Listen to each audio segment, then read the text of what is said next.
acara kebaktian ini kita akan mempersiapkan hati, berdoa secara pribadi untuk datang ke hadirat Tuhan. Mari kita berdoa. Mari kita we are going to sit in silence and we are going to prepare our heart to come to His presence. Let's pray.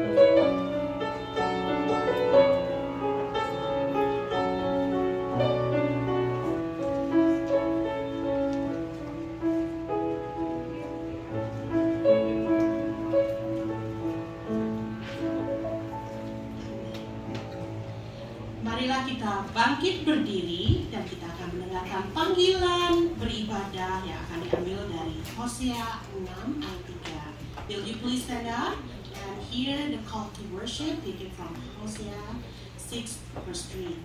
Dan berbunyi seperti ini. Marilah kita mengenal dan berusaha sungguh-sungguh mengenal Tuhan. Ia pasti muncul seperti fajar. Ia akan datang kepada kita seperti hujan akhir musim yang mengairi bumi. Let us acknowledge the Lord. Let us press on to acknowledge Him. As surely as the sun rises, He will appear. He will come to us like the winter rains, like the spring rains, the water, the earth. Dengan tetap bangkit berdiri, marilah kita menyanyikan mazmur bagi Tuhan dengan nyanyian masuk gerbangnya bersyukur dengan hati yang bersukacita. Please remain standing as we raise our voice and sing our praises to honor our Lord by singing Enter His Gate with Thanksgiving with joyful heart. Let's sing together.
dan syukur kita. Please remain standing as we lift up our prayer of thanksgiving. Mari kita berdoa. Let's pray.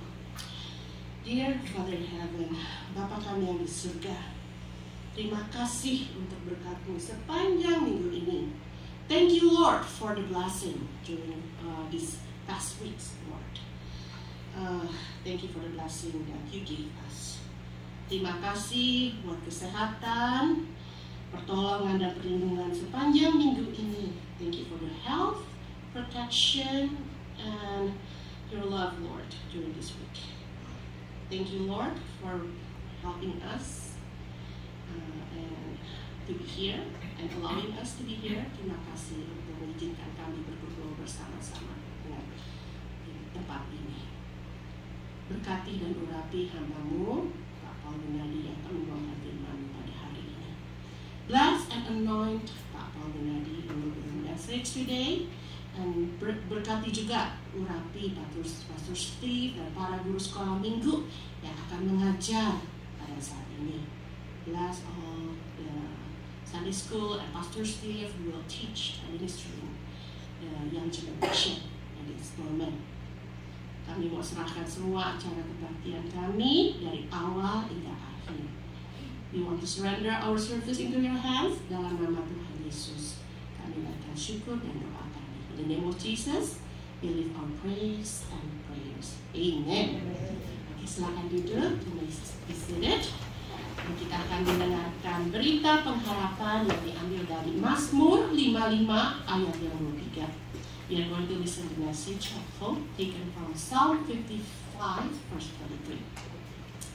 Serahkanlah khawatirmu kepada Tuhan, maka Ia akan memelihara engkau. Cast your cares on the Lord, and He will sustain you. He will never let the righteous be shaken. Ya, kita dengan tetap berduduk, kita akan nyanyikan lagu sebagai lagu syukur kita. Remain seated, and then we are going to sing our Thanksgiving song. That we have a wonderful God, amazing God. Kalau kita mempunyai Tuhan yang luar biasa, dan kita akan datangkan kagum kita dengan lagu berikutnya. We are going to express our adoration in the next song. You are beautiful beyond description. Kasih-Mu tiada taranya. Mari kita nyanyikan sama-sama lagu yang indah.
duduk. Mari kita dengarkan berita pengampunan dari Tuhan yang diambil dari Matius 6 ayat 12. Please remain seated as we listen to God's message of forgiveness taken from Matthew 6 verse 12. Dan ampunilah kami akan kesalahan, seperti kami juga mengampuni orang yang bersalah kepada kami. And forgive us our debts, as we also have forgiven our debtors.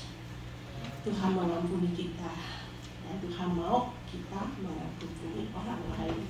God forgave our sin, and God want us to forgive others.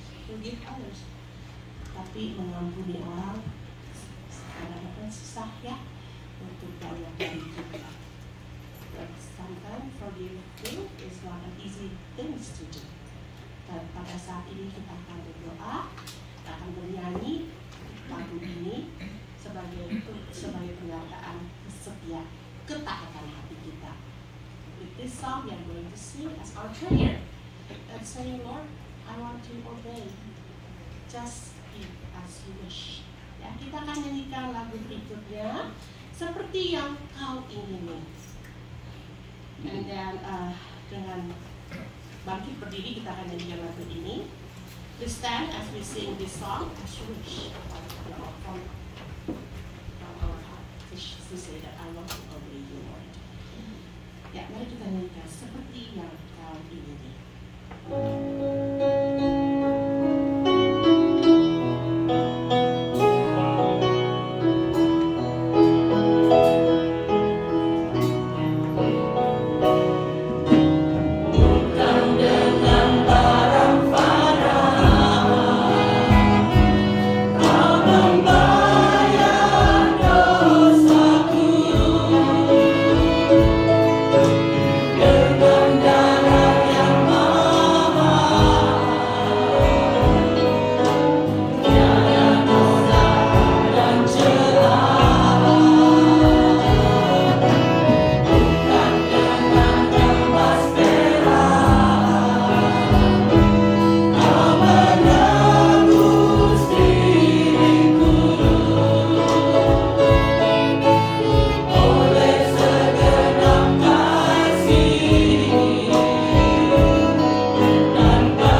silakan duduk. Please have. Sekarang kita akan datang kepada Yesus Tuhan kita untuk mengampuni dosa kita dan membawa permohonan kita kepadanya. Now we are going to come to His presence of Jesus Christ to confess our sins and bring our petition before Him.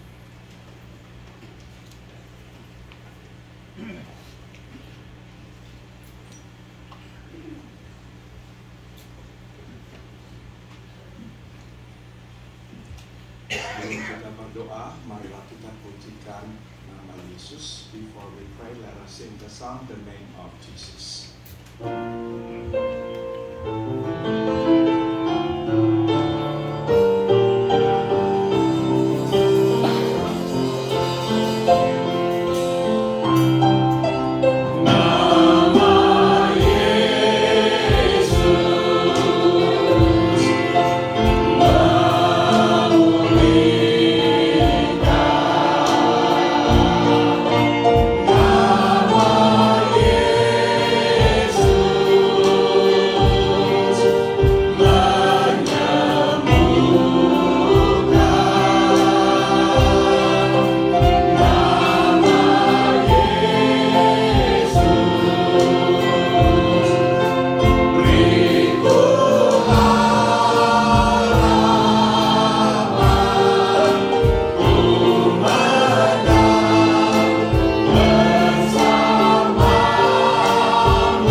Selamat pagi Bapa dalam surga. Good morning our Heavenly Father.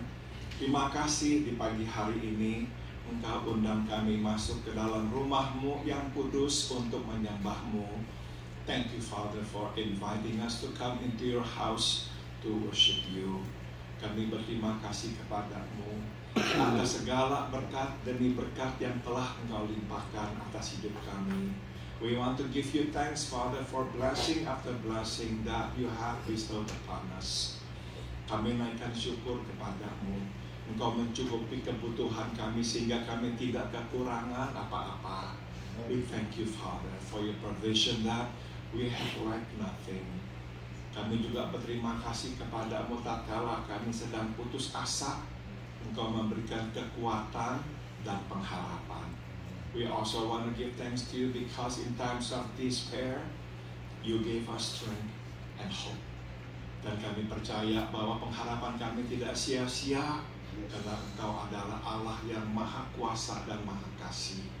And we know that our hope is not in vain because we put our hope in you, our Almighty God and our loving God.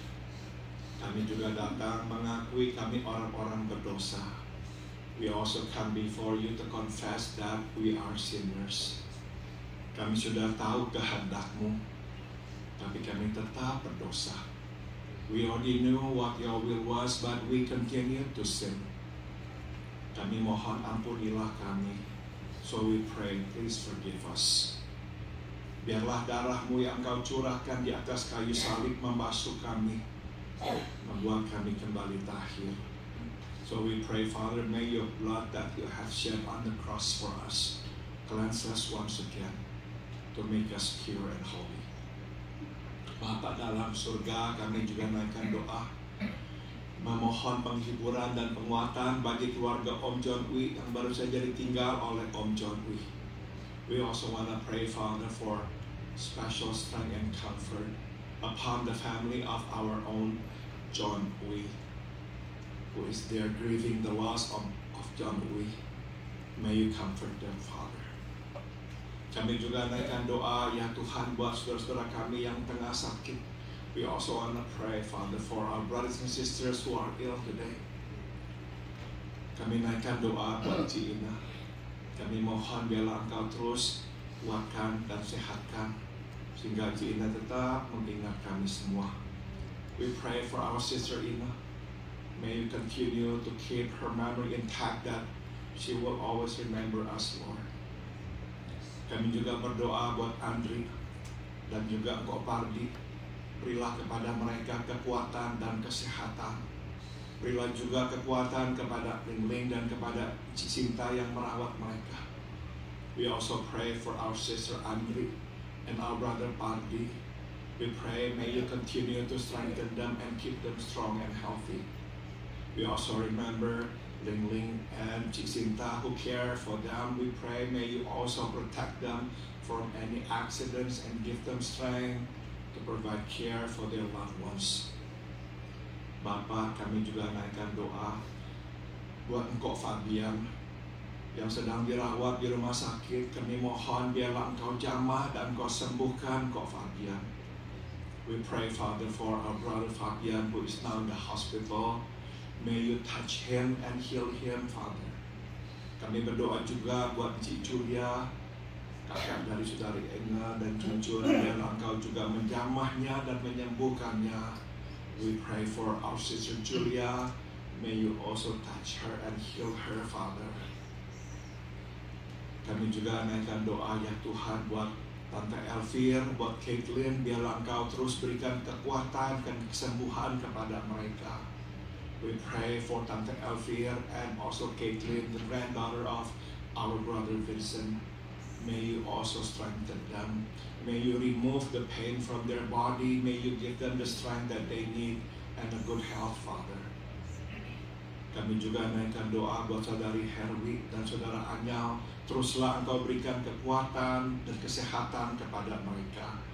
We pray for our sister Herwi, our brother Anyal. May you continue to strengthen them and keep them strong and healthy. Kami berdoa juga buat saudari Stephanie dan saudara Mira.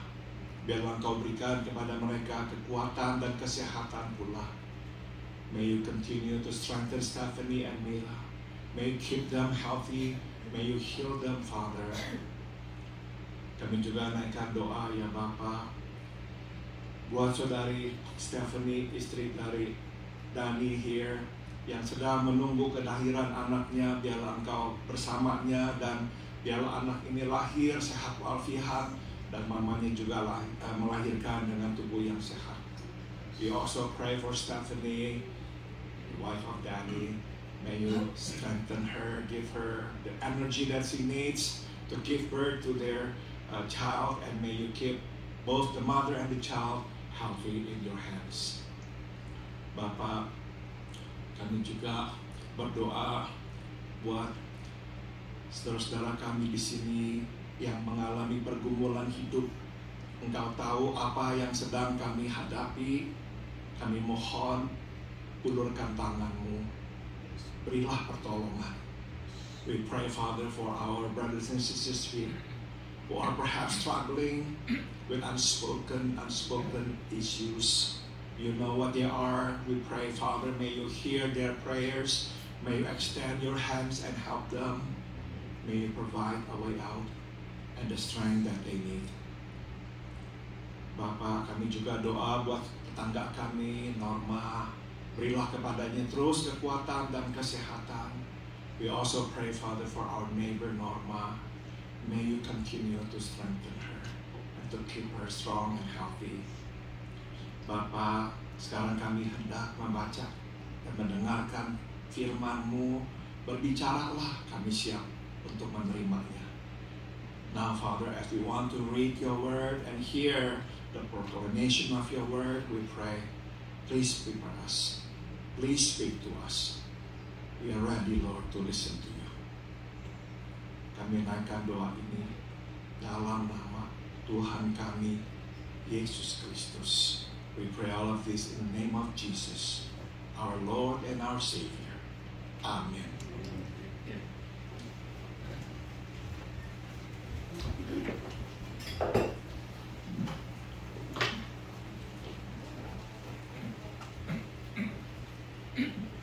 Tema khotbah pada hari ini adalah panggil apa adanya. The theme of today's message is name it as it is. Marilah kita buka 1 Korintus pasal 5. Will you please turn your Bible to the book of 1 Corinthians chapter 5.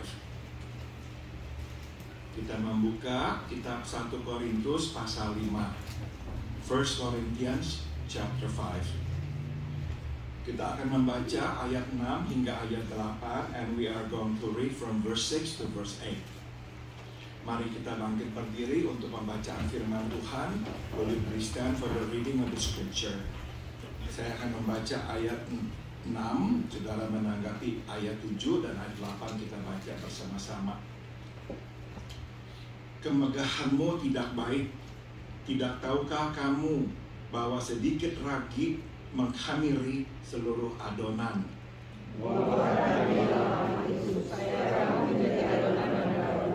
Sebab kamu memang tidak berarti. Sebab anak domba Paskah tidak bergerak dengan sendiri together. Karena itu marilah kita berpesta, bukan dengan ragi yang lama, bukan pula dengan ragi keburukan dan kejahatan, tetapi dengan ragi yang tidak baik, yaitu kemurnian dan kebenaran. Silakan duduk, di sini. Saudara-saudara, apakah yang biasanya kita perbuat tatkala kita menghadapi masalah? What do we do when we are facing a problem? Nah, ada di antara kita yang lari dari masalah karena kita tidak mau menghadapinya. There are those of us who run away from it because we don't want to face it. Ada juga di antara kita yang mencari orang untuk meminta orang yang menangani atau menyelesaikan masalah kita. There are also those of us who go to somebody else and ask him to fix it. Dan ada juga orang yang menunda-nunda menangani masalah, berharap bahwa masalah akan selesai dengan sendirinya. And there are those who procrastinate dealing with the problem. We hope that somehow the problem will fix by itself. Nah, tapi itu bukanlah cara yang digunakan oleh Paulus dalam menghadapi masalah. But that's not the way Paul dealt with problems. Berdasarkan firman Tuhan ini, kita akan belajar bagaimana menghadapi masalah. Based on this passage, we will learn how to deal with problems. Ada 4 langkah. There are 4 steps. Yang pertama adalah kita mesti menghadapi problem. Kita mesti memanggilnya, menyebutnya apa adanya. And the first is we must face problem head on. We must call it as it is. Tanpa ragu, saudara, Paulus berkata kepada gereja di Korintus bahwa bermegah-megahmu itu tidak baik. You see, without calm, Paul tells the church in Corinth, your glorying is not good. Kegagalan adalah kegagalan, kesalahan adalah kesalahan. Failure is failure, wrong is wrong. Saudara, ada waktu Paulus menyemangati orang. Ada waktu dia menasihati orang. There are times he encourages people, but there are also times he admonishes people.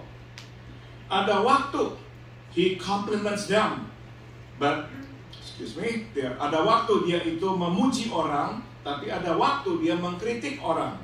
So there are times he compliments them, but there are times he criticizes them. Nah, saudara, bagaimana kita lihat di sini, sewaktu dia mengkritik mereka, dia tidak bermulut manis. Dia mengatakan apa adanya. And as we can see, when he criticizes them, he does not sugarcoat it. He says it as it is. Saudara, gereja di Korintus menolak untuk mengakui kenyataan bahwa ada masalah besar di antara mereka, apalagi menghadapinya. You see, the church in Corinth refuses to acknowledge the fact that there is a big problem among them, let alone deal with it. Mereka mau hidup di dalam ilusi bahwa segala sesuatu baik-baik saja dan gereja mereka justru adalah gereja yang luar biasa hebatnya. They want to live under the illusion that everything is fine and that their church is doing great. Malah lebih buruk lagi, saudara, bukan saja mereka itu memalingkan muka dari masalah, mereka justru membangga-banggakan gereja mereka. Worse yet, not only do they turn their heads away from problems, but they also boast about their church. Kita sering melakukan hal yang sama, ya kan? Terutama kita yang tengah menikmati berkat demi berkat, sukses demi sukses. We often do that, don't we all? Especially we who are enjoying grace after grace, success after success. Saudara, pada umumnya memang tidak mudah untuk mengakui ada masalah atau kelemahan di dalam organisasi kita. You see, in general, it is awfully hard to acknowledge that there is a problem or a weakness in our organization, period. Kita ingin sempurna, we want to be perfect. Ini adalah memang sifat atau kodrat dasar kita. It is in our nature. Namun saudara, lebih susah mengakui bahwa ada problem atau ada kelemahan di dalam organisasi kita sewaktu kita sedang naik daun, ibarat seperti bintang kejora. It's much harder to acknowledge that there is a problem or a weakness in our organization at the time when we are looked at as the rising stars. Alasannya sederhana, saudara. The reason is simple. Kita tidak ingin dilihat sebagai justru seperti bintang yang jatuh. We don't want to be seen as falling stars. Kita ingin mempertahankan status kita sebagai bintang yang tengah naik daun. We want to maintain our status as rising stars. Itu sebab, saudara, salah satu alasan mengapakah masalah dalam keluarga tidak tertangani lebih awal ialah karena ini, saudara. One of the reasons why family problems don't get dealt with sooner is because of this very reason. Yaitu kita ingin beranggapan dan membuat orang lain berpikir bahwa keluarga kita baik-baik saja. We'd like to think and make others think that our family is fine. Dorongan untuk tampak baik menjadi lebih kuat di antara kita yang memang dilihat sebagai orang-orang yang cemerlang. You see, the drive to appear fine is even greater among those of us who are considered as rising stars. Ayah yang sempurna, ibu yang sempurna, anak yang sempurna, perfect father, perfect mother, perfect children. Tanpa kita sadari, ternyata ada masalah yang serius, yang tidak tampak, tapi yang tengah membayangi kita, siap untuk meledak dan menghancurkan kita. But unbeknownst to us, deeper and much more serious problems are lurking right under our nose, ready to implode us. Jadi, hadapi masalah. So deal with the problem head on. Akui bagian kita yang menciptakan masalah, yang mempertahankan masalah, atau yang menyuburkan masalah. Admit to our part in creating, or in keeping it, or in making it bigger. Jangan cari alasan. Do not give excuses. Sudah tentu saudara-saudara akan selalu ada penjelasan mengapa kita gagal di sini atau di sana. Tapi pada akhirnya kita mesti mengakui kenyataan bahwa kesalahan telah terjadi. You see, there's always an explanation as to why we fail to do this or that. But at the end of the day, we must own the fact that mistakes have been made. Jadi tidak baik adalah tidak baik. Tidak ada nama lain untuk itu. So you see, not good is not good. And there is no other name for it.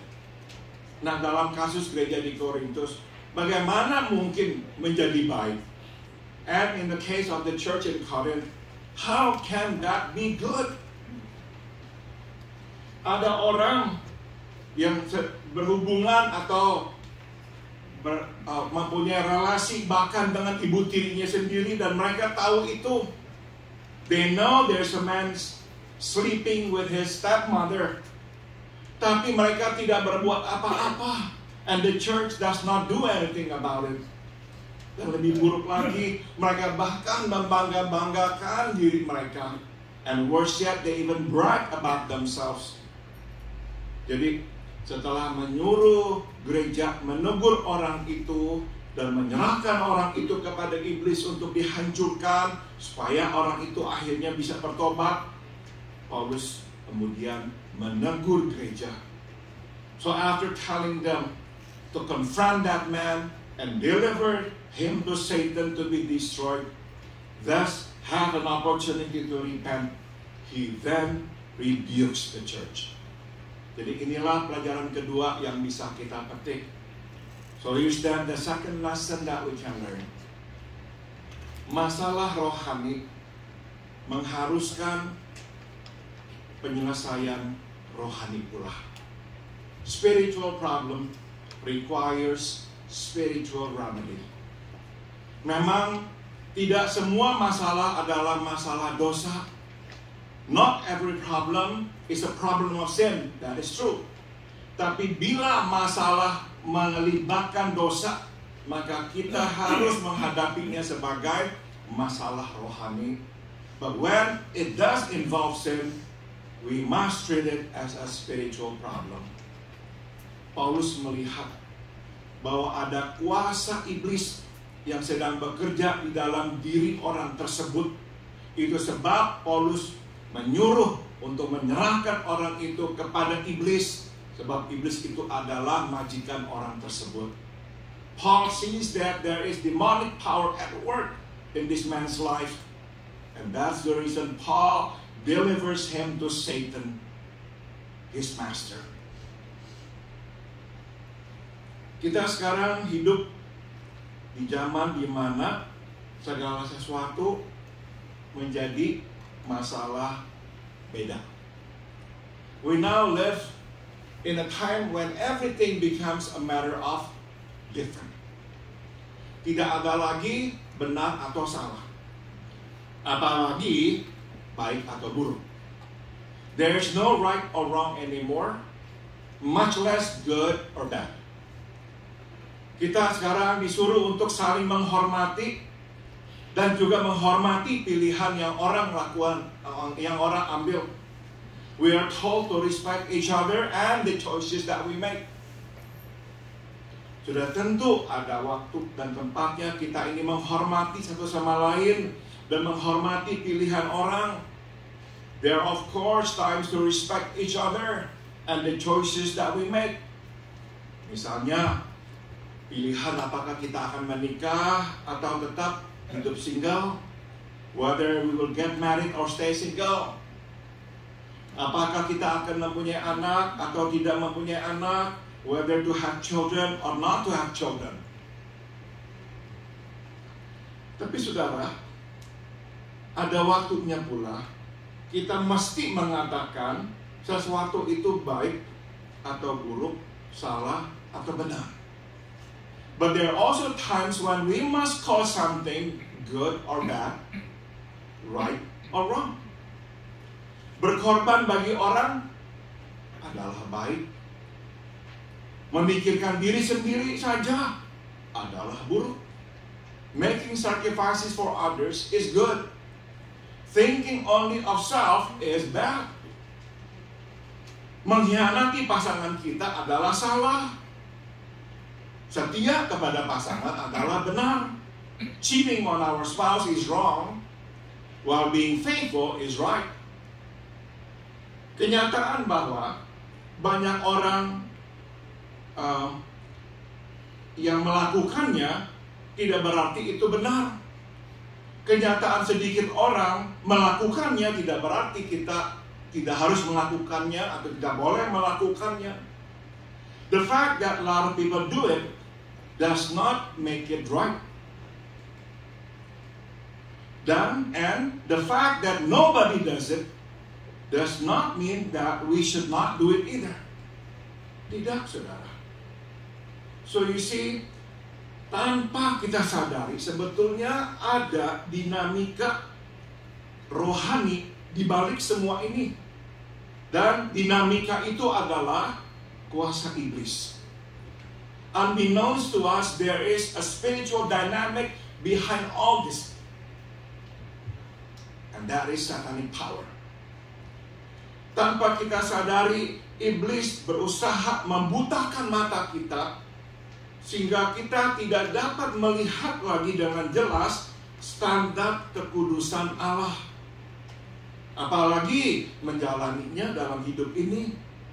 Unbeknownst to us, Satan wants to blind our eyes so we will not be able to see God's standard of holiness, let alone live by it. Iblis berusaha meyakinkan kita bahwa segalanya itu boleh. Satan is attempting to convince us that everything is okay. Tidak ada lagi salah atau benar. And there is no right or wrong anymore. Yang ada hanyalah beda. And there is only different. Dan beda bukan hanya harus ditoleransi, harus dirayakan. And different is to be not only tolerated, but also celebrated. Saudara, kalau beda dalam hal budaya, kita harus bukan saja mentoleransi, merayakan perbedaan budaya. Suppose, yes, it's difference in culture. Sure, it is something not only to be tolerated, but to be celebrated. Tapi di dalam hal melakukan atau menaati kebenaran firman Tuhan, ini bukan hal yang perlu kita rayakan. But in terms of obeying God's word, it is not something that, we should celebrate if we don't do His will.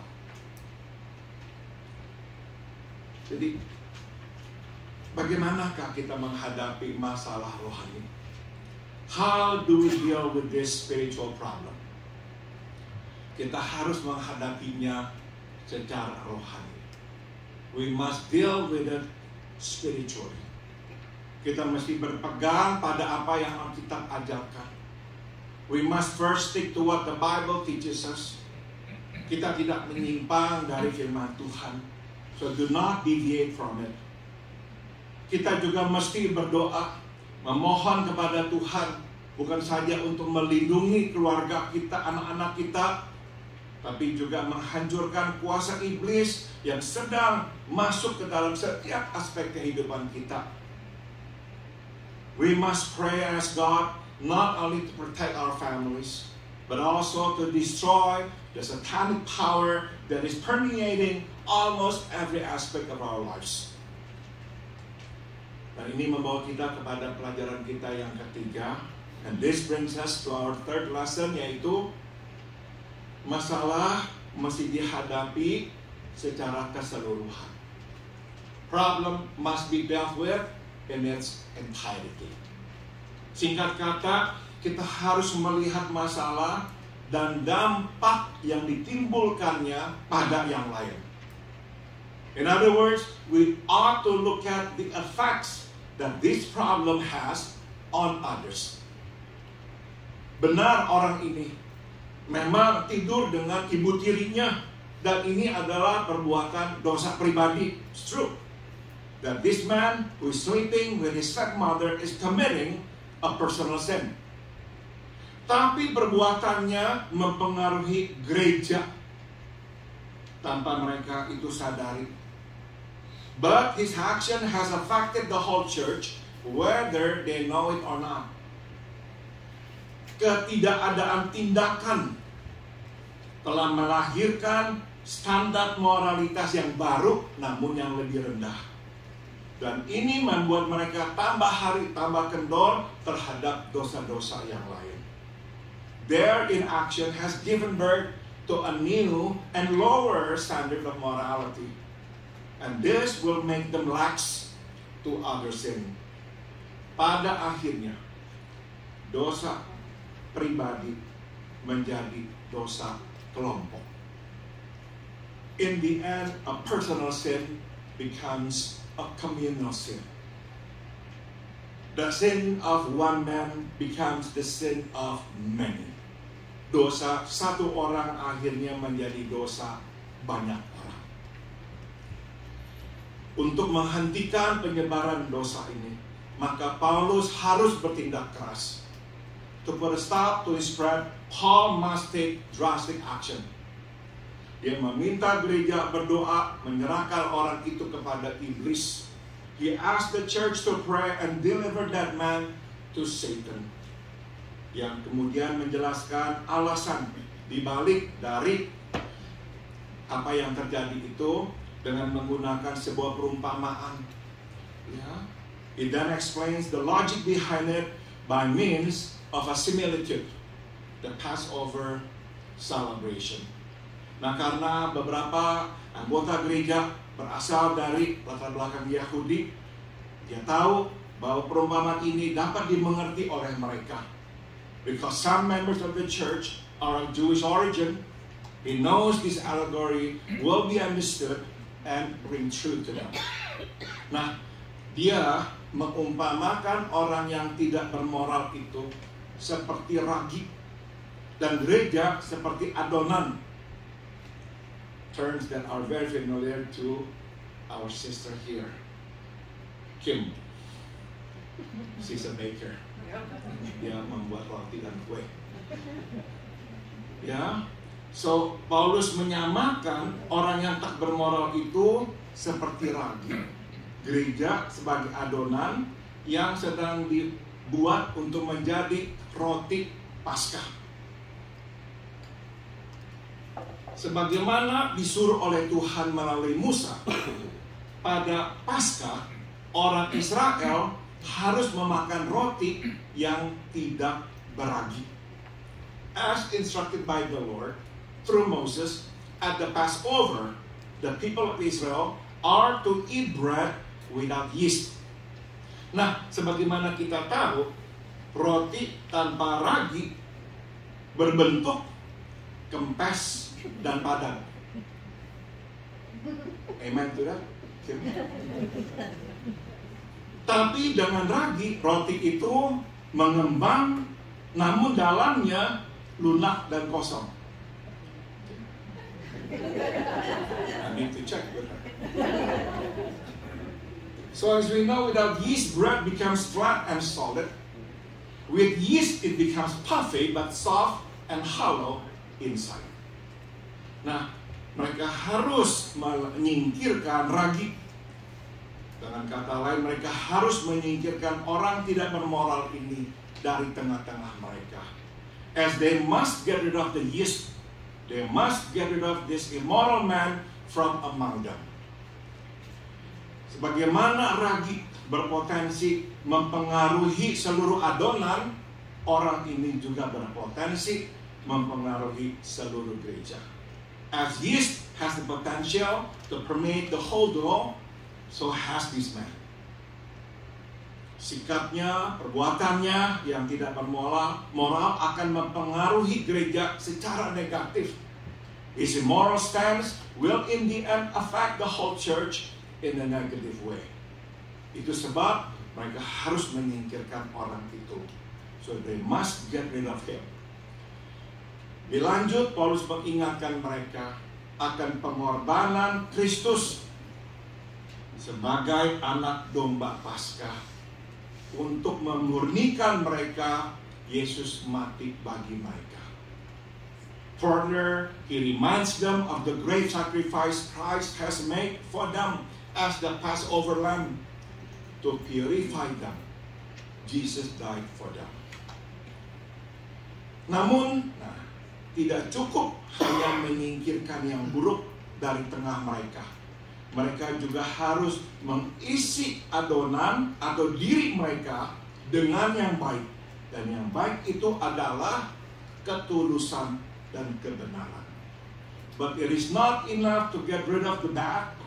They must replenish the dough or themselves with that which is good, sincerity and truth. Dan ini membawa kita kepada pelajaran kita yang keempat dan yang terakhir. And this brings us to our fourth and last lesson for today. Yaitu, saudara, masalah yang selesai mesti diikut sertakan dengan kebiasaan-kebiasaan yang baik, yang sehat. Problem solved must be followed up by healthy habits. Jadi tidak cukup melenyapkan yang buruk. Kita mesti mengenakan yang baik. It is not enough to put off the bad. We must put on the good. Nah, kebiasaan baik yang mesti mulai diaplikasikan dalam interaksi dengan satu sama lain adalah kebiasaan untuk tulus dan benar. The healthy habit that we must apply to our daily interaction with one another is sincerity and truth. Kita mesti tulus, kita mesti murni, tapi pada saat yang sama kita mesti berpijak pada kebenaran. We must be sincere or truthful, but at the same time we must stand on the truth. Kita mesti jujur terhadap satu sama lain. We must be honest with one another. Kita tidak boleh hidup dalam kebohongan dan kepura-puraan. We should not live in deception or pretension. Tapi kita mesti juga hidup di dalam dan berdasarkan kebenaran Allah. But we must also live in and by the truth of God. Memang sudah tentu jauh lebih baik kita ini jujur sewaktu kita hidup dalam dosa daripada menutupinya atau berbohong kepada orang. It is better to be honest even when we live in sin than to cover it up and lie about it. Tuhan senang kita ini jujur. Sudah tentu ya, betul itu.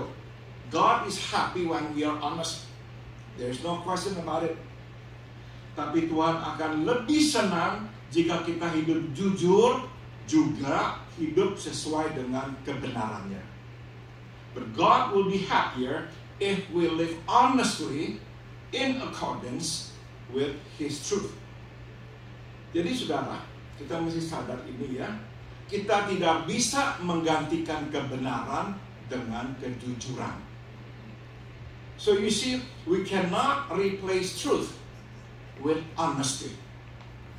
Seseorang yang mengaku akan perbuatannya yang jahat, yang salah, yang melanggar hukum, tetap bersalah. You see, a man who confesses to his crime is still guilty of the crime. Jadi, kejujuran tidak membenarkan kesalahan yang telah diperbuatnya. So you see, honesty does not right the wrong he has done. Jadi sekali lagi ya, Tuhan menginginkan kita jujur dan hidup di dalam serta berdasarkan kebenarannya. So once again, God wants us to be honest and to live in and by His truth. Sebelum saya akhiri, saya akan tinggalkan saudara dengan dua perenungan ini. Before I conclude, let me leave you with these thoughts. Saudara, salah satu ayat di Alkitab yang seringkali membuat kita bingung adalah 2 Korintus 5 ayat 17. One of the verses in the Bible that often causes confusion among us is 2 Corinthians 5:17. Jadi barang siapa ada di dalam Kristus, ia adalah ciptaan yang baru, yang lama telah berlalu, yang baru telah datang. Therefore, if anyone is in Christ, he is a new creation. All things have passed away. Behold, all things have become new. Kadang kita bertanya-tanya apa makna ayat ini. We usually wonder what this verse really means. Bila yang lama telah berlalu dan yang baru telah datang, kenapa kok saya masih bergumul dengan dosa yang lama dan yang sama? Ini pertanyaan kita.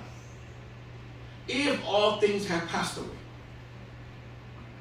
and if all things have become new, how come I still struggle with the same old sins? We ask. Kita yang dulu bergumul dengan kemarahan, terus bergumul dengan kemarahan. We who struggle with anger, still struggle with anger. Kita yang dulu bergumul dengan kekhawatiran, ya terus aja sampai sekarang cemas.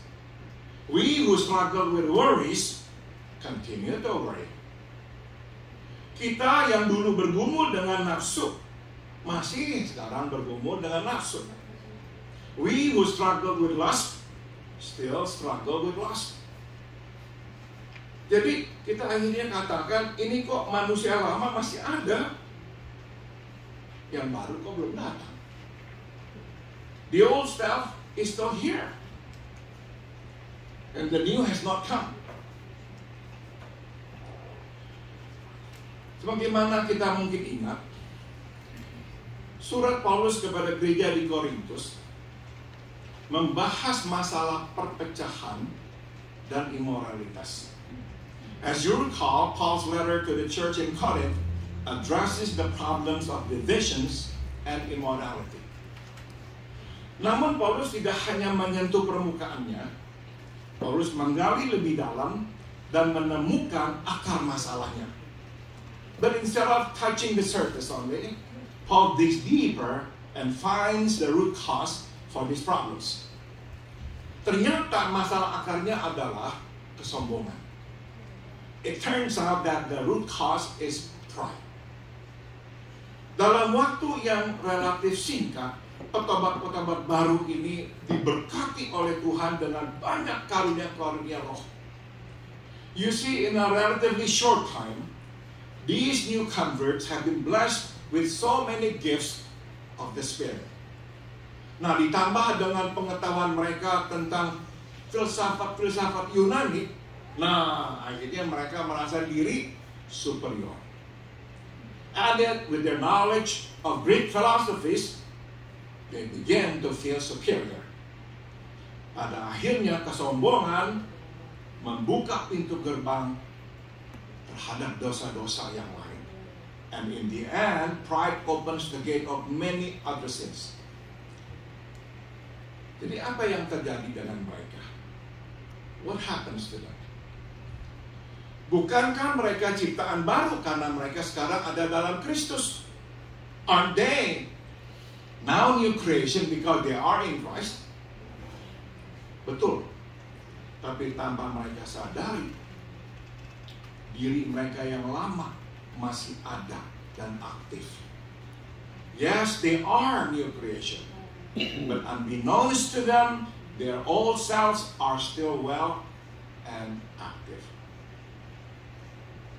Walaupun Roh Kudus sudah datang dan berkarya dalam hidup mereka untuk menciptakan diri yang baru, diri yang lama masih ada. Despite the coming and the work of the Holy Spirit in them to create a new self, they still have the old self. Ternyata menyingkirkan manusia lama tidak semudah itu. It turns out that getting rid of the old self is not easy. Nah, diri yang lama, yaitu dalam kasus mereka kesombongan, telah begitu berakar dan menyebabkan timbulnya masalah perpecahan dan imoralitas. It is their old self, which is pride. that has permeated their holdings and caused these divisions and immoralities to explode. Nah, jadi inilah perenungan yang ingin saya tinggalkan kepada saudara. So it's the thought I like to leave you with. Satu hal, kita menjadi warga kerajaan Allah. Hal yang lain, kita hidup sebagai warga kerajaan Allah. It is one thing to become a citizen of the kingdom of God, but it is another thing to live as citizens of the kingdom of God. Andre, sebelum keluar kita nyanyi dulu. Terima kasih. Oke. Bapa terima kasih. Bapa terima kasih. Bapa di dalam surga, puji terima kasih.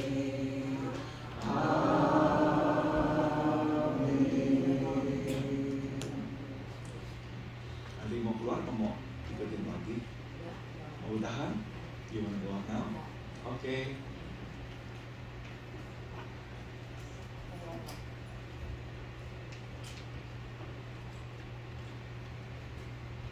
I'll see you at lunch ya, Ante ya. Oke. Kita sambung ya. Sekali lagi saudara-saudara, satu hal menjadi warga kerajaan Allah. Hal yang lain hidup sebagai warga kerajaan Allah.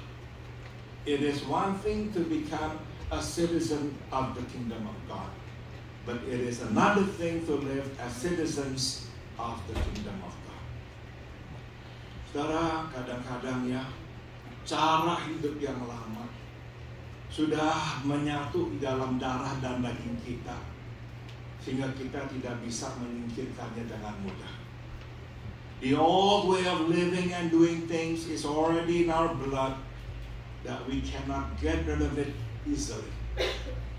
Kita coba cari cara yang baru, cara Tuhan, tapi kok biasanya nggak berumur panjang. We try the new way, the way of God, but it only lasts briefly. Cara yang lama terus datang lagi. In no time, the old way makes a comeback. Jadi saudara, kita sekarang belajar ya, makan waktu dan usaha untuk menyingkirkan manusia lama. So you see, it takes time and effort to oust the old self. Tapi makan waktu yang lebih lama untuk menciptakan manusia yang baru. But it takes a longer time to create a new self. Singkat kata saudara, lebih mudah mendapatkan kewarganegaraan yang baru daripada mengadopsi cara hidup sebagai warga negara yang baru. So you see, it is far easier to obtain citizenship of a new country. It is far harder to adopt its new and better lifestyle. Dan inilah perenungan yang kedua yang saya ingin tinggalkan kepada saudara. Here's my second and last thought. Saudara, konsep keangkuhan mengalir dari awal hingga akhir surat 1 Korintus. Paulus menyebutnya baik secara terbuka maupun secara implisit. The concept of pride runs through the letter. Paul refers to it again and again, both explicitly and implicitly. Jadi ini yang bisa kita katakan. We can then say this. The tougher sin to deal with is the sin that has become one with our character. Dosa yang lebih sukar untuk dilenyapkan adalah dosa yang telah menyatu dengan karakter kita. Saudara, ini jadinya kesimpulan kita. Gereja di Korintus tidak menjadi sombong setelah menerima karunia-karunia yang berlimpah dari Allah. Mereka sudah menjadi sombong sejak sebelumnya. So you see, the church in Corinth did not become arrogant after they received bountiful gifts from God. They were already arrogant even before. Stop dulu. Setelah kadang kita ini berpikir ya, orang itu tuh kalau kaya jadi sombong. Sometimes we think this. After that man became rich, he's now arrogant. Nah, saudara-saudara, kesimpulan kita itu kita ambil karena sebelumnya dia kaya, dia tidak menunjukkan kesombongan itu. But this is what really happened. Before he became rich, he did not show his arrogance. Tapi sebetulnya saudara, sebelumnya pun dia sudah sombong. But the truth is, even before he became rich, he was already arrogant. Tapi karena belum kaya, tidak ada yang bisa disombongkan, ya kan? But because he had no riches, so he had nothing to be proud of. Tapi begitu ada sesuatu yang bisa dia banggakan, keluarlah kesombongan itu. But the moment he has something that he can be proud of, then his pride comes out. Jadi ngerti saudara-saudara yang saya katakan, bahwa sesungguhnya kesombongan itu sudah ada sebelum dia menjadi kaya. So now you understand why I said what I said. That the truth is, that man was already proud, was already arrogant before he became rich. Wealth did not make him arrogant. Richness and wealth gave him the material, the substance, the reason to be arrogant. Ngerti? Maka dosa yang menyatu dengan karakter kita, yang menjadi dosa yang susah sekali kita hilangkan. So now you see why this particular kind of sin that has become one with our character is much harder to get rid of. Susah sekali. Nah, saudara, jadi ini membawa kita kepada satu kesadaran ya. And this brings us to this deeper awareness. Sebetulnya saudara, kita ini lebih berdosa daripada yang kita pikir. The truth of the matter is actually we are more sinful than we think we are. Nah, jadi kita yang berpikir, aduh saya banyak dosanya. Actually you have a lot more. Sebetulnya kita mempunyai banyak lagi dosa. Kenapa kita belum melihatnya? Belum ada alasan, belum ada situasinya yang memunculkan dosa itu. Why we don't see all these other sins is because there is no situation, there is no reason to actually bring this sin up to the surface. Waktu saya tinggal di Jakarta, saya cukup stres. When we were living in Jakarta, I was stressed out. Pagi-pagi sudah berangkat, malam baru pulang. I left in the morning, came home usually late karena macet di jalan. As you know, traffic was really bad. Nah, satu hari saudara, saya ini mau pergi mengajar di sekolah teologi. Tiba-tiba anjing kami begitu pintu dibuka lari keluar. I remember that day I was already like rushing to go to work. I'm talking about the school. But the moment I opened the gate, our dog just slipped out and ran. Saudara-saudara, saya kesal sekali. Dan saya marah. I got so angry at this dog. Lalu apa yang saya lakukan? This is embarrassing to some. Saya ambil sapu, saya kejar itu anjing. You know, I got a broom, and I went after that dog. Begitu saya dapat itu anjing, saudara, saya pukul itu anjing sampai sapu saya patah. I struck that dog until I broke the broom, the wooden broom. I know some of you now are saying to me in your heart, you are an animal, Paul. Yes, I am. Yes, I really am. Not only I was, I really am. Saudara, apakah saya menyadari saya punya dosa itu? Bisa mempunyai kemarahan yang bisa begitu jahat. Before that, was I aware of the fact that I had that evil nature? No, I wasn't aware of it. Tapi ternyata saya punya. But in the end, I found out that I had it. Memang saya bisa menjelaskan saya begitu karena waktu saya kecil, kalau saya nakal, papa saya pukulin saya. Of course, I could explain to you the reason I was like that, and I still have that potential to be like that, is because the way I was raised by my dad. He used to beat me up. Jadi saudara, waktu saya pukul anjing itu sampai kayu sapu itu patah, saya itu terdiam. When I saw the broken drum, suddenly it hit me. I saw myself, an animal with an evil nature. Jadi saudara, sekarang kita mengerti, bukan firman Tuhan itu tidak tepat, bahwa yang lama sudah datang, yang lama sudah pergi, yang baru sudah datang, kok masih bergumul dengan dosa yang sama, berarti ini firman Tuhan tidak benar. Enggak, firman Tuhan benar.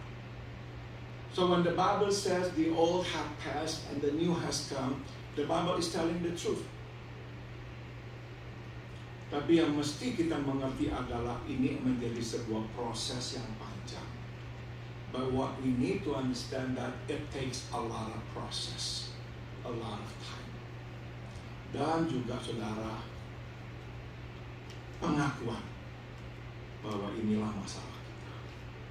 But we also must acknowledge that this is our problem. Jadi, perhatikanlah apa itu yang kita bawa ke dalam kehidupan Kristen kita. So watch for what we bring into our Christian life. Sebagaimana kita membawa koper masalah ke dalam kehidupan berumah tangga, kita juga membawa koper masalah ke dalam hidup bersama Kristus. As we bring our baggage into our marriage, so we bring our baggage into our Christian walk. Jadi kenalilah dan akuilah di hadapan Tuhan. Catch it early and admit it to God. Minta Tuhan memurnikan kita. Ask God to purify us. Saya akan akhiri dengan kutipan dari Dallas Willard. I'd like to end with this quotation from Dallas Willard. Ketajaman pengajaran Yesus adalah akan penekanannya bahwa kita tidak bisa menaati hukum Taurat dengan cara tidak melanggar hukum Taurat. The genius of the moral teachings of Jesus was his insistence that you cannot keep the law by trying not to break the law. Kita harus mengalami pembaharuan jiwa kita. Sehingga pada akhirnya ketaatan terhadap hukum Tuhan akan hanya menjadi perpanjangan dari siapakah kita. You have to be transformed in the functions of the law, of the soul, so that the deeds of the law are a natural outflow of who you have become. Dan langkah pertama untuk memperbarui diri kita adalah memanggil apapun itu apa adanya. And the first act of transformation, to name it as it is. Jadi apapun masalah dalam karakter kita, sebut apa adanya. Kemudian serahkan kepada Tuhan. Minta Tuhan membasuh kita dengan darah putranya. So whatever character flaw we have, name it as it is, then give it to God, so He can cleanse it with His Son's blood. Mari kita berdoa.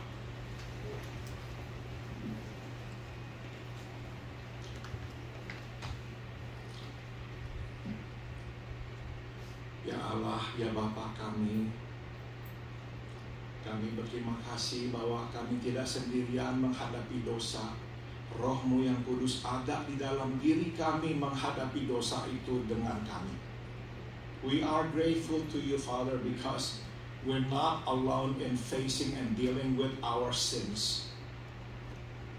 You, the Holy Spirit, are in us, working with us, dealing with all these old same sins.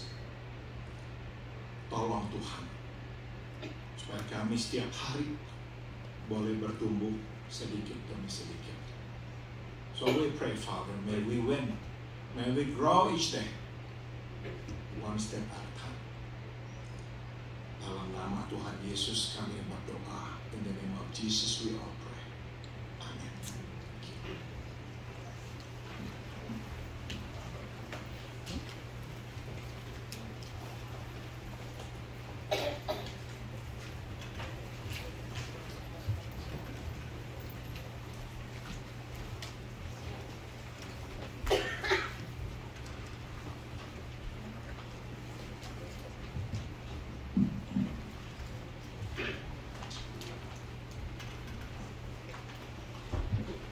Berubah dari hidup yang lama menjadi hidup baru dalam proses.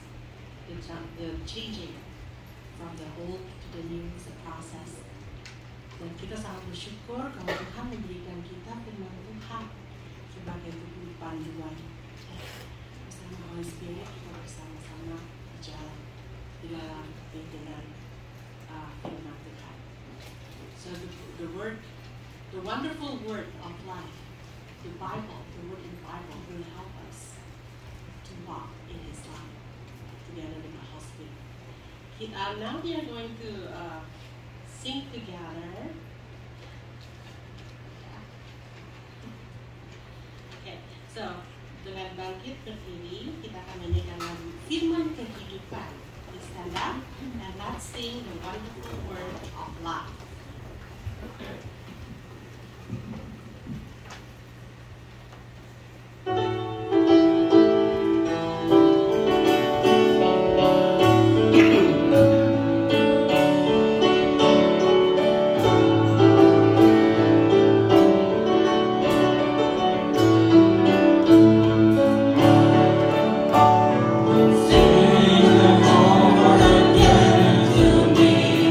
Wonderful words of life.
something about this song. I have a friend who, a few times ago, he was very ill. And when I visited him, he was in the hospital, like this. He's in a coma. And the nurse told the wife,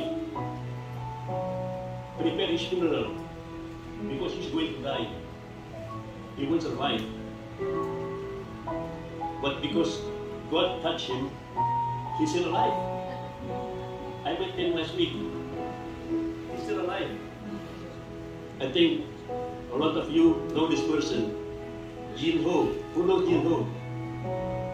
See, lots of people knows him. Yeah, he's the one.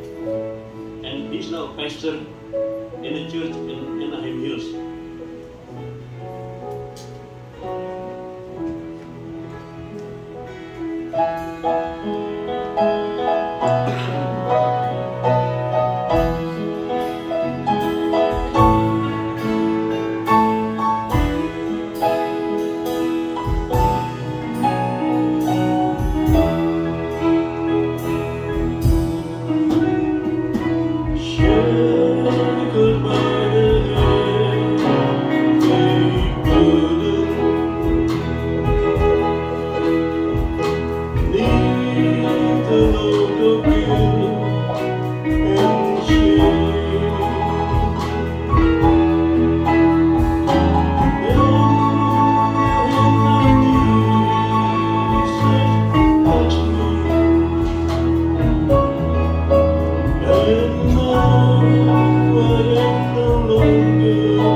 He touched us and He made us whole.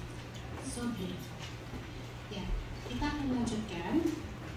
Sekarang kita akan membawa persembahan syukur pada Yesus, Tuhan Gembala kita, yang telah memberkati dan memelihara hidup kita. So we are going to give our thanksgiving to Jesus Christ, our Lord and Shepherd, who bless us and provide all of our needs. Yeah, so saya akan minta para petugas persembahan ya sekarang siap-siap. And may I ask Tante Catherine to okay. Okay, let's pray. Thank you, Lord, for blessing us all the ways until today. So, Lord, please accept our offering. So, use this offering to glorify your name.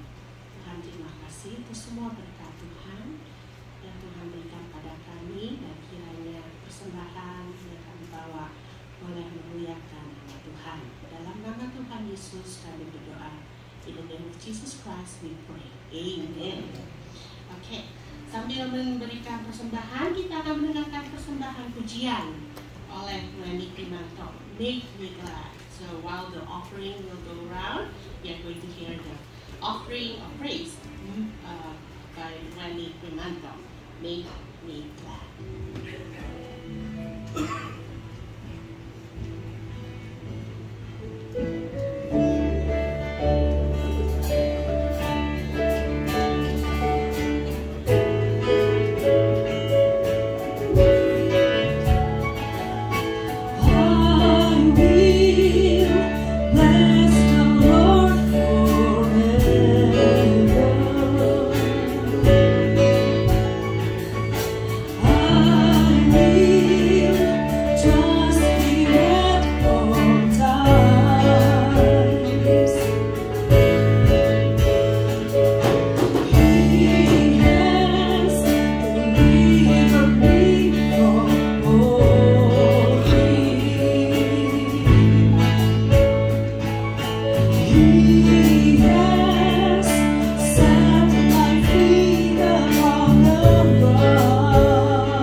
Menutup service kita dengan bangkit berdiri, dengan iman kita di dalam Yesus kita akan nyanyikan Just a closer walk with thee.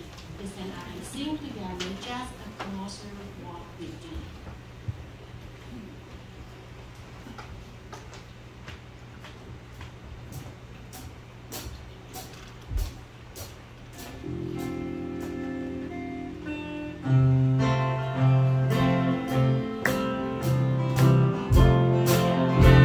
I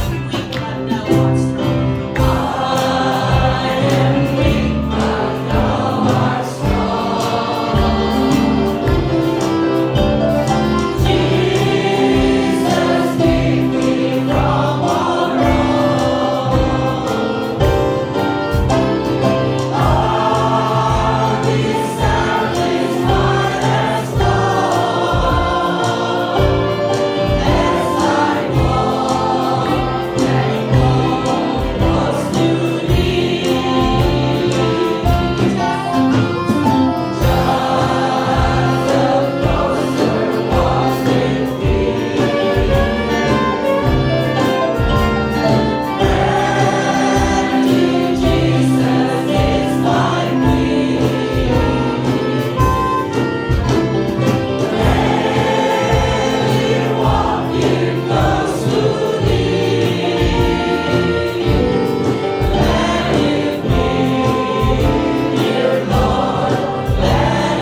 the benediction. Biarlah kasih karunia dari Tuhan kita Yesus Kristus, may the grace of our Lord Jesus Christ, biarlah kasih tak berkesudahan dari Allah Bapa, may the unceasing love of God the Father, dan biarlah persekutuan dan kekuatan dari Roh-Nya yang kudus menyertai kita sekalian. And may the fellowship and the power of His Holy Spirit be with us all, dari sekarang sampai kita berjumpa dengan Tuhan kita Yesus di sorga nanti.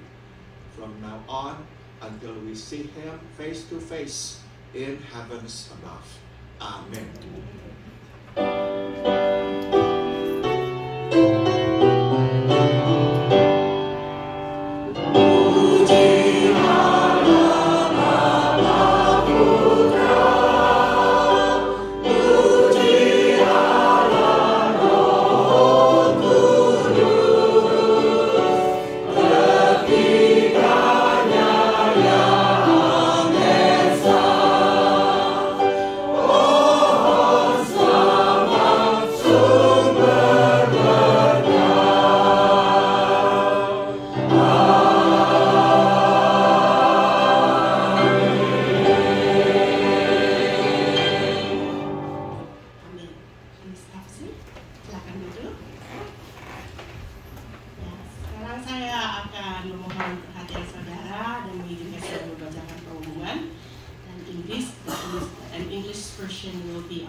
Membuat direktori yang baru, ya. Jadi saudari Catherine Kun dan saudari Melamisi akan memberikan saudara form untuk diisi, ya. Kira-kira, nah, Melani, oh, udah didistributed, oke, thank you. So udah didistributed, ya, tinggal diisi. Nanti tolong kasih ke Melani sama ke tante Catherine, mana ya tante Catherine? Wah, itu dia tuh, ya. Jadi nanti dikasih ke dua nice ladies ini, ya. Oke, jadi nanti itu yang pengumuman pertama. Terima kasih ya untuk kesediaan untuk mengisi data-data. Yang kedua, kita akan mengadakan Thanksgiving Retreat. Nah, ini seru sekali, ya. Saya merindu-rindukan retreat ini, ya. Terakhir sebelum kita pandemi, dan saya sangat merindukan untuk mengikuti ini. Nah, retreat ini tanggal 23 November sampai 25 November 2023.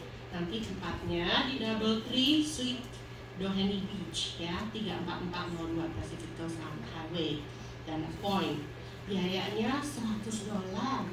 Wow, ya, untuk dewasa dan $50 untuk anak-anak usia 2 sampai 18 tahun. Dan anak-anak di bawah 2 tahun gratis, ya. Oke. Nah, untuk pendaftaran dan keterangan lebih lanjut, harap menghubungi Henny Yunus atau Ingat Mulia Alvera. Mana Henny ada nggak? Nah, ini ya, ya cukup dirihan. Jadi orang-orang tahu. Sama Ibu Inge, mana Ibu Inge, ya? Ya, di situ, ya. Jadi kalau mau ikut cepetan daftar, soalnya tempatnya mungkin nggak buru habis nanti. Cepetan daftar. Ya, hari ini ada latihan angklung dan paduan suara. Angklung, ya, 1.30 ya di belakang, ya, Pak Thomas, ya. Ya, dan nanti jam 2 di sini paduan suara, ya. Oke.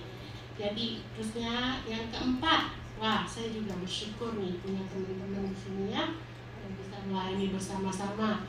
Terima kasih untuk teman-teman, ya, kasih kepalanya, ya. Oh, ya.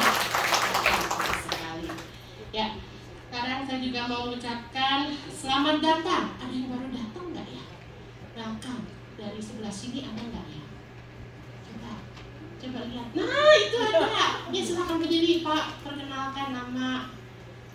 Saya Alan Marbun, sebenarnya bukan pertama kali, beberapa tahun lalu pernah kesini. Tapi saya rindu untuk datang lagi bersama anak saya. Oh, betul. Halo, Anda. Ya, ada Pak ya. Ya, siapa lagi di sebelah sini? Oh, ada tuh, ada yang ngumpet. Yang mana, Pak? Oh, kamu udah ngumpet, ya? Oke. Ya, saya welcome untuk teman-teman dan terima kasih untuk kesetiaan teman-teman yang selalu datang dengan setia. Ya, kalau masih ada waktu minggu depan, kalau masih panjang liburannya, tergantung lagi ya, kita ketemu lagi minggu depan. Nah, sekarang yang ulang tahun, Robi Sidata tanggal 16 Juli. Berikutnya Beverly Laksana tanggal 17 Juli. Terusnya tanggal 19 Juli Dewi Tan. Happy birthday. Tanggal 21 Juli Lydia Chandra. Happy birthday. Dan tanggal 22 Juli ini Ibu Katrin, ya, itu saya ada di situ. Ya, happy birthday. Ya, kita akan berdoa. Ada tambahan lagi, udah ya, kayaknya ya. Kita akan berdoa untuk fellowship kita. Mari kita berdoa bersama-sama. Bapa kami yang di surga, terima kasih untuk firman dan waktu yang Tuhan berikan kepada kami. Our Father in heaven, thank you for the words, beautiful words, and the word and for the time that you gave to us. Kami akan menikmati hidangan yang sudah disediakan. We are going to enjoy the lunch together. Terima kasih Tuhan untuk makanan, dan berkatilah tangan-tangan yang menyediakan. Thank you Lord for the food, and bless all the people that prepare this food for us. Tuhan berkati setiap pembicaraan yang akan terjadi di antara kami. Kira kami boleh terus memuliakan nama Tuhan. Bless our conversation among us, so we may glorify your name. Dalam nama Tuhan Yesus kami berdoa. In the name of Jesus Christ we pray. Amen. Oke, selamat menikmati makanan yang sudah disediakan, dan selamat berfellowship.